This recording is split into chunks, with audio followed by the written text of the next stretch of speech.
They have had their fair share of sleaze, haven't they, the Conservative Party? And not like, I mean, all parties get a little bit of sleaze, but it's not like cool stuff like Labour, like punching a farmer or having 2 Jags. Theirs is... Do you remember that Conservative MP, Stephen Milligan? Found dead with a noose round his neck, amyl nitrate laced orange in his mouth, bag on his head, laid his tights. I'll be honest, I think he was wanking. But again, freedom to do what you want, as long as you don't hurt anyone. I mean, he hurt himself, he went too far. That is the accidentally... You know, that is the problem with the old asphyxie wank. You've got to get it just right, or you go too far and you actually die. And then your wanking days are over. So, you know, if I was into that, wanking into an inch of my life, wearing ladies' tights and sucking oranges with a bag on my head, I'd have a close friend. I'd just say, listen, I love nearly killing myself whilst wanking, wearing all this stuff. If I actually get it wrong one day and accidentally kill myself, come round, leave the noose, get rid of all that other stuff. Just say it was suicide. And how do they know they're into all that? How do they first... Was he getting ready one day and he tying his tie, went a bit tight, went, oh. Fucking hell. And when they do that, they nearly die, and they get it right, and they survive, then they're swinging there when they finish, they get a glimpse of themselves in the mirror. Do they ever go, what the fuck am I doing? The first apocryphal tale, or urban myth, I ever heard was about masturbation. Not surprising. You hear those sort of things when you're sort of 14, 15, and that is a 14-year-old boy's main pastime. And it was told to us by a guy called David Beasley, and I talked about him on my animal show. He's the one that said, if you get captured by cannibals, they show you pornographic pictures, so you get an erection and there's more meat. And usually urban myths start with, oh, a friend of mine, right? Not this one. He said, I was wanking the other day, lads. Go on. He said, I was on my bed at home and I was naked. And I had my eyes shut and I was listening to music, I had my headphones on. And when I'd finished, I opened my eyes and my mum had been in and left me some tea and biscuits.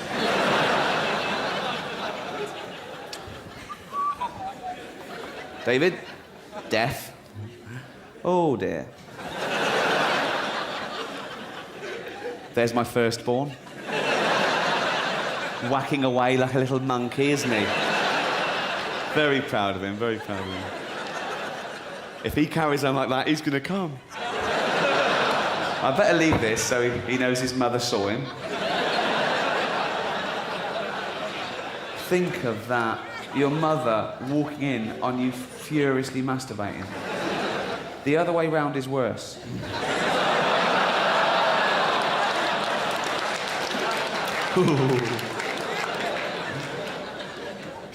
But we believed that at the time. I think he believed it.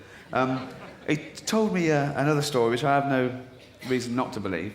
He said his brother was going for a job interview and he had to change trains at Crewe. And he was on the platform of the train and he shat himself. As you do. Just filled with diarrhea. And he thought, oh, and he had to make the interview.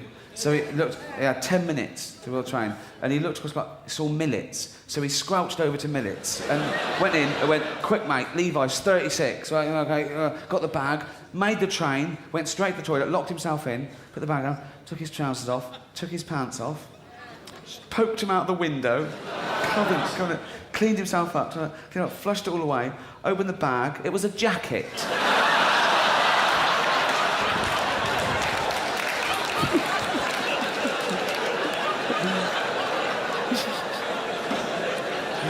Oh. And when he told us that, we were going, oh, fuck, what would you do? What would you do? What would you do? And my mate Bob, trying to be cool, went, just cut the corners off the carrier bag. Oh, you're going to still make the interview then? Brilliant. Morning. Oh, that. Shat myself. What's the pension scheme like?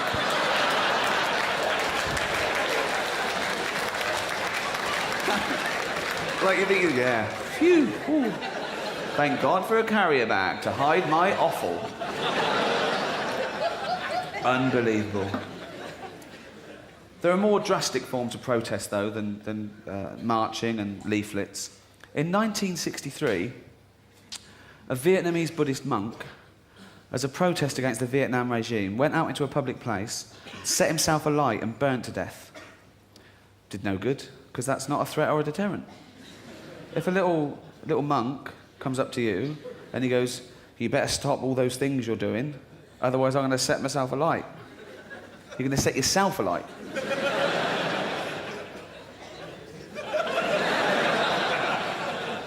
Fill your boots, mate. Then no one cared, and I bet you don't even know his name, do you? I do. I've looked it up. It's absolutely true. His name was Thick Quang Duck. Or Crispy Duck to his mates. John Lennon, a less drastic form of protest against the Vietnam War, the famous sleep-in. He stayed in bed for a week with Yoko Ono, and that was it. And people were going, brilliant, genius, that's excellent. And, I bet that little monk was fucking gutted. Hold on, what? Burn yourself to death or shag Yoko?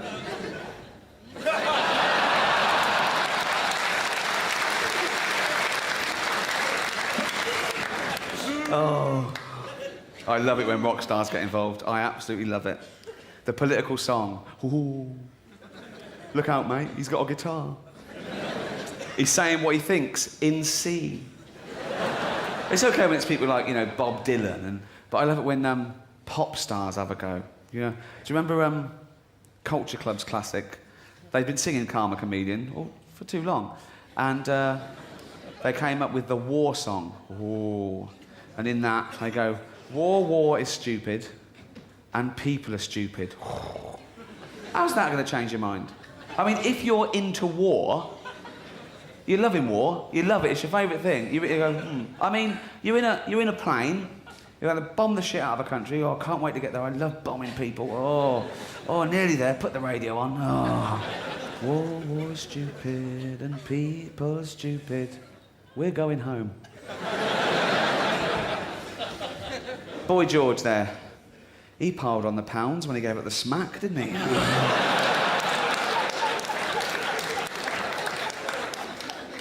There's a fable there, kids. Every action has a consequence, so... Ooh. Billy Joel, after singing things like Uptown Girl, he then revealed his classic, his protest song against the world. We didn't start the fire.